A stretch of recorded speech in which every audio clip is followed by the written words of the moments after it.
by saying how excited we are about you all coming back to Australia, and we're wondering how you were feeling about the tour as well.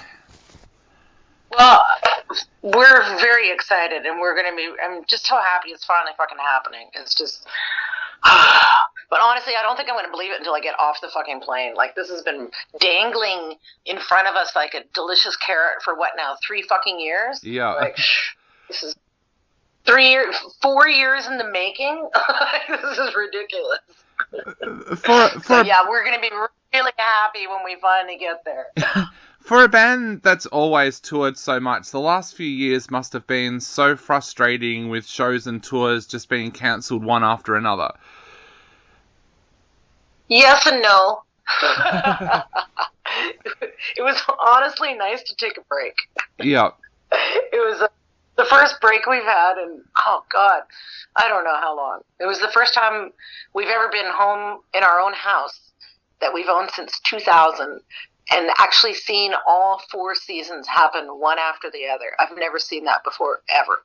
And it was really quite remarkable. Yeah. We have a lot of flowering trees in my yard that I didn't know existed. And all sorts of exciting things happening around here. Yeah. I became one with the plant life and squirrels and things like that. Yeah. It was quite wonderful. But then at the same time, we were hungry as hell to get back on the road. So it was kind of worked out really well, because once we were unleashed again, it was just, full of fervor. Yeah. Like you just want to go crazier than ever. So it was it was well timed, I think. Worked out really good.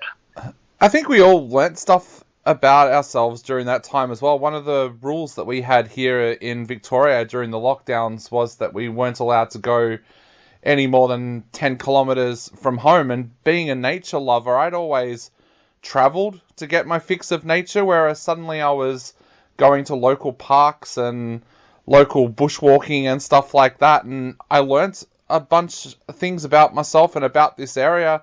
Is that something that you found as well, that you found that you learnt things during that time? Definitely, yeah, definitely. I mean, like, for one, I learned that I have flowering trees in my yard, which I didn't know that. I learned the names of my neighbors. We all know each other now, and we all check on each other's mail and feed each other's dogs and stuff. And it's like, I mean, these are some strange little weird, I don't know, benefits that came out of it all. And I mean, it was great. I mean, I'm really good at staying home. I lived on a farm for many years, where we were, like, the closest store was like an hour away. So I'm used to being in the middle of nowhere, but doing it in the middle of the city is pretty interesting. Yeah. Staying home for that long was not really a challenge, but it was definitely, we all learned some stuff. It was fun. I thought it was kind of fun, other than the constant tragedy and perils of the world being flaunted on TV constantly. I try to turn that off as much as possible. Yeah. But and then also get to play your instrument some too, which is what we're here for. Yeah, and you had an album come out in the middle of all of that as well. That must have been strange, having an album come out and not being able to go out and tour with it straight away. Well, it was a live album, though. Yeah. So it was like, it was kind of perfect timing, because people were hungry for live music, and it was like, well, here you go. Yeah. We got one. We got some. You want some live music? You want to know what it's like to watch a live band? Well, shake this album cover in front of your face while you're listening to this thing full blast, and that'll give you a taste of what you're missing out there in the real world. It's just, I think it came along at the right time when people were just hungry, it's just so desperate for music. So when Eaten Alive came out, it got snapped up, and people were very grateful, like, oh, thank God, this will tide me over. What was it like playing that first show when you first went back? Because here in Australia, when audiences first started to go back to live shows, it was like they didn't know how to react. And the first state here in Australia that allowed live shows said everybody had to be seated. So you had all these great bands playing, but there was no mosh pit or anything like that, because everybody had to be seated on chairs 1.5 meters apart. What was that like for you, going back and playing the first show? Was it nerve-wracking, or did it just all come back naturally? You know what? I It was 100% natural. I think one of the first shows that we played was a festival in California, just outside of LA, and it was outdoor festival. So people were relaxed about contracting something, and because it's open air and also really windy that day. Yeah. And it was as if nothing had happened. Everyone was just really happy to see each other. There's a bunch of our friends were playing the show, and it was hugging and there was definitely a mosh pit. People were going absolutely bonkers, and that was September of last year. So I think there were still, wasn't lockdowns, but there was still a lot of restrictions still in place. Yeah. But you couldn't tell that night. It was as if nothing had happened. Everyone just went completely crazy. But we did get to experience some of that in Europe, because we played, I think, 13 countries, and each country was slightly in a different evolution, a different level of either restrictions or comfortability with each other. Like Sweden was insane. They were fine. In fact, we played Sweden Rocks there, and I think they had twice as many people come to the festival as they had anticipated. It was just packed. Yep. And that was fantastic. And then I can't remember specifically which country, but there were other countries where people were kind of trying to maintain a little bit of space from each other. But then in another part of the same country, they'd be all over each other, just be going crazy again. And I remember at one point, it's one of my go-to moves is spitting whiskey all over the crowd. Yep. Which is, I could see might be slightly frowned upon. And I remember taking a big swig of whiskey, and I was like, should I do it? And I was like, fuck it. I just sprayed the whole audience, and everyone's like, wait a minute. And then who gives a shit? It was let's just do this thing, man. So I think a lot of people were just relaxed. Yeah. As a band, you've always been loved by your Aussie fans. Tell us a little bit about what it's been like for you in the past coming to Australia, because I know your fans love you here. I don't know. We've always had a really good time there. It just feels like we're cut from the same cloth. Yeah. We've all kind of grown up the same kind of pub rock, and a lot of it is Australian. I don't know, man. We owe a lot of our music to the music that has come from your country. So we just feel at home.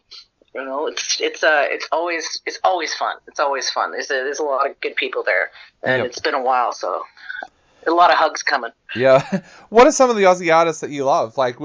With this show, with your interview in it, we'll throw in some of your music, but we'll also throw in some of the bands that you love. So what are some of the Aussie artists that you've adored over the years? Well, recently, I'm a huge Stevie Wright fan. Yep. Fucking love that guy. We've been listening to a lot of Angels recently. Yep. And God, who else? Obviously AC/DC, Rose Tattoo, the big uns, and Vanda and Young, the whole history. Oh God, I don't know, man. Those would be my top 5, I guess. Yep. But definitely the Angels have been on daily rotation lately. Awesome.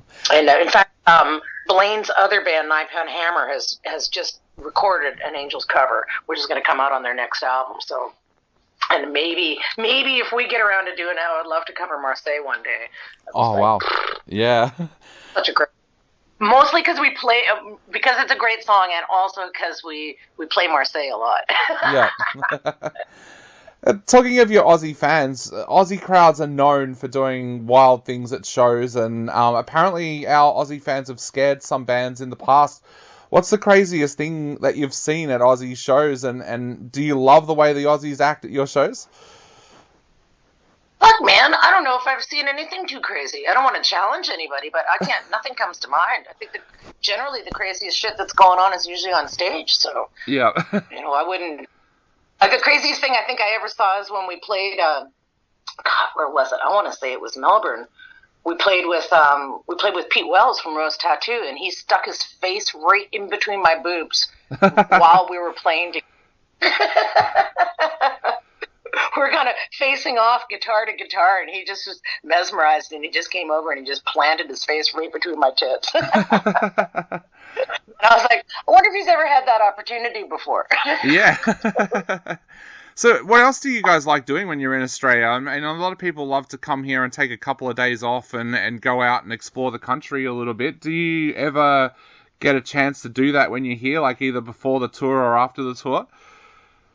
Well, we have a grand total of a whole day off at the end of this tour in Sydney, so we don't really know what we're going to get to do. I think we have the koala expedition, which I hear we're not allowed to hold them anymore, which kind of sucks. Yeah. We usually have a day where we get to lounge with the kangaroos and, you know, lay on the lawn with the kangaroos and hold a kangaroo or hold a koala and, you know, check out all the weird critters. And I don't know. I mean, hoping we're going to get to do that again this time, because it's just like, you know, it's the thing to do. It's the thing that all bands want to do. Yeah. So opposite of our life. Yeah. Just so much fun.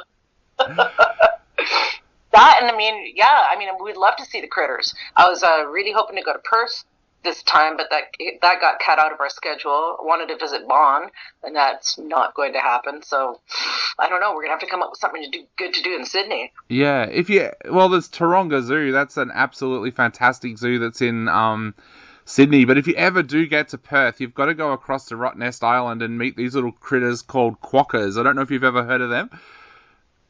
The fuck? No. No, so they look like they are a cross between a rat and a kangaroo. They're tiny creatures, but for some reason they just know how to take a brilliant photograph. And there's been so many tourists that have gone to try and take a selfie with a quokka, and the quokkas just put on this adorable I know face. what you're talking about. Yeah.